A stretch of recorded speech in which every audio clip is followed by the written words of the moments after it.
La palabra a la senadora Angélica de la Peña Gómez del Grupo Parlamentario del Partido de la Revolución Democrática para presentar proyecto de decreto por el que se reforma el artículo 111 de la Ley de Migración. Por favor, senadora.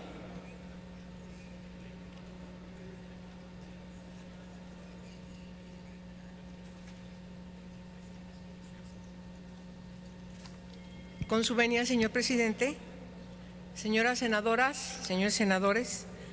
de conformidad con lo establecido en el último informe especial de la Comisión Nacional de los Derechos Humanos relativo a la situación de los derechos humanos en las estaciones migratorias y lugares habilitados por el Instituto Nacional de Migración, el Estado mexicano ha tolerado la violación flagrante, permanente y sistemática de los derechos humanos de las personas extranjeras.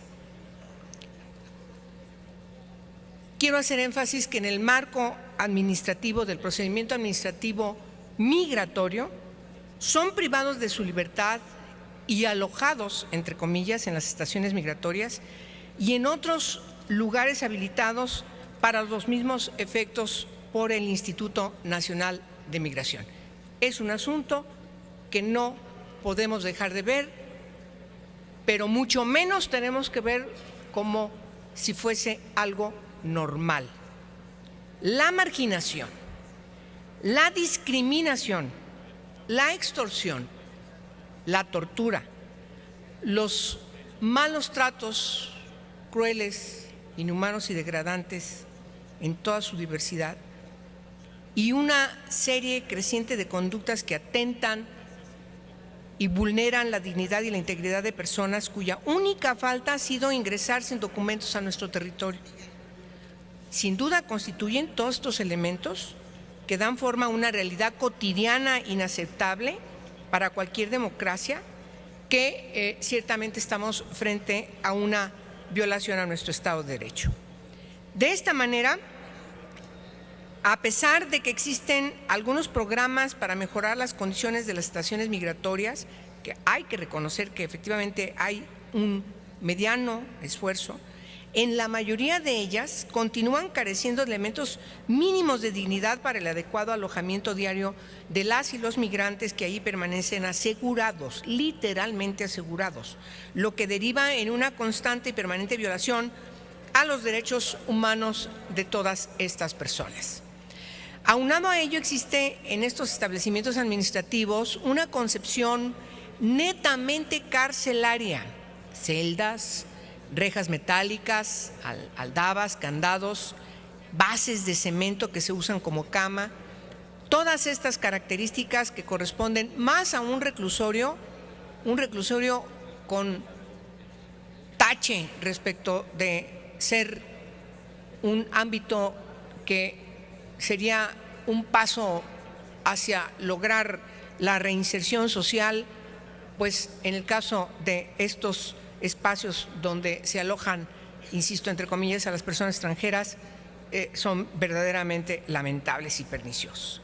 Lo anterior se agrava si tomamos en cuenta que los periodos de aseguramiento de personas que han ingresado a nuestro territorio sin autorización por mandato de ley puede prolongarse hasta semanas o meses. Al respecto, es necesario tomar en consideración lo que el Observatorio de la Frontera Sur y Sin Fronteras sostienen respecto de que las garantías jurídicas de las personas extranjeras que son alojados en estas estaciones migratorias son, insisto, las condiciones lamentables muy menores respecto de las personas que son sentenciadas por la comisión de delitos y, por supuesto, están en cárceles de nuestro país. Y más grave aún es el hecho que en esta situación no se distingue edades ni géneros, por lo que las niñas, los niños, las mujeres resultan particularmente afectados. Tan solo durante el 2012 en México se detuvieron y alojaron en estaciones migratorias y en lugares habilitados como tales a 85,000 100 personas extranjeras. 69.340 eran hombres, 9.928 mujeres mayores de edad y 5.832 menores de edad,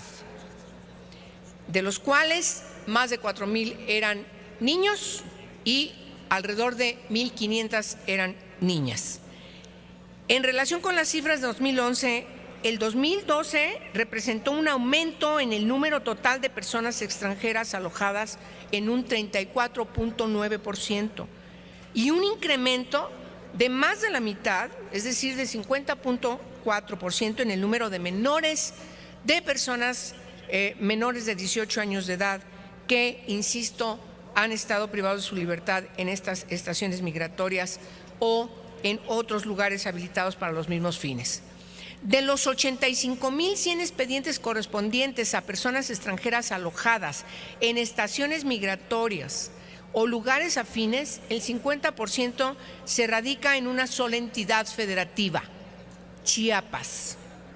El porcentaje restante se concentró en 4 entidades federativas: Veracruz, Oaxaca, Tabasco y el Distrito Federal.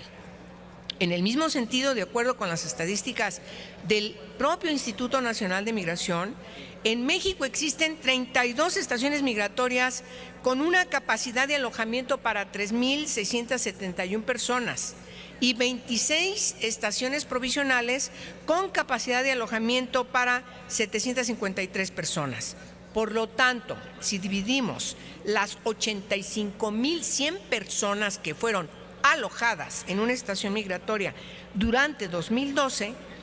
entre la capacidad instalada reportada por el Instituto Nacional de Migración, el resultado sería alrededor de 7,000 personas internadas por mes, el doble de la capacidad instalada. Señoras y señores, como se puede apreciar, el número de personas extranjeras a las que actualmente el Estado mexicano priva de su libertad y somete a circunstancias degradantes por el simple hecho de haber ingresado de manera irregular o no documentada a nuestro territorio, se ha convertido en una situación de violación grave y sistemática a los derechos humanos. Y por si fuera esto poco, al hacinamiento tenemos que incluir la discriminación, la extorsión y la insuficiencia de servicios y condiciones elementalmente dignas para cualquier persona humana. Además, tenemos que sumarle la imposición de la sanción privativa de libertad, que va entre 15 a 60 días. Por eso es que hoy ponemos a consideración las reformas a la Ley de Migración en su artículo 111 para especificar que el plazo en el que puedan estar en una situación, para resolver la situación regular de estas personas, no exceda de, dice ahora la ley, no exceda de 15 días hábiles. Lo que estamos proponiendo es que no exceda de 5 días hábiles, es decir, haya diligencia para que podamos prevenir toda la situación que yo acabo de mencionar de manera muy general. Y además es muy importante mencionar que también estamos derogando de este mismo artículo la fracción quinta. La fracción quinta que, por lo tanto, con estas reformas lograríamos, en primer lugar, acotar el plazo al que debe sujetarse este procedimiento administrativo migratorio en aras de establecer un periodo de alojamiento congruente con el texto constitucional y con diversos instrumentos internacionales vinculantes para México. Y con la derogación también de la fracción quinta, buscaríamos también derogar el supuesto que castiga con una privación de libertad más larga a aquellos extranjeros que interpongan un recurso administrativo o judicial en el que reclamen cuestiones inherentes a su situación migratoria en nuestro territorio y que hayan interpuesto un juicio de amparo o que exista una provisión expresa de la autoridad competente para que esta persona extranjera pueda ser trasladada o pueda eventualmente abandonar el país. Lo anterior, además de dotar de una mayor certidumbre jurídica a los actos de la autoridad migratoria mexicana, será un paso más en el proceso de descriminalización de la migración indocumentada. Muchos temas tienen que ver con lo que acabo de mencionar. No nos alcanza el tiempo para señalar todas las situaciones lamentables contra sus vidas, contra su seguridad, contra su integridad física que sufren a lo largo y ancho de nuestro país en este trayecto desde que entran por frontera sur y están buscando estas personas extranjeras entrar a Estados Unidos o eventualmente conseguir trabajo en nuestro país. Yo creo que necesitamos fortalecer y pedir que el Instituto Nacional de Migración efectivamente venga al Senado de la República también en un trabajo puntual con las comisiones para que podamos, además de reformar la ley, también certeza de que lo que tiene que hacer, de lo que tiene programado, efectivamente no solamente rinde cuentas al Senado, sino también se empieza a notar en crear mejores condiciones de vida respetuosas de los derechos humanos de todas estas personas. Insisto, no podemos actuar como que no pasa nada. Es cuanto, señor presidente. Muchas gracias por su atención. Gracias, senadora Angélica de la Peña Gómez. Túrnese esta iniciativa a las Comisiones Unidas de Asuntos Migratorios y de Estudios Legislativos, segunda, sí.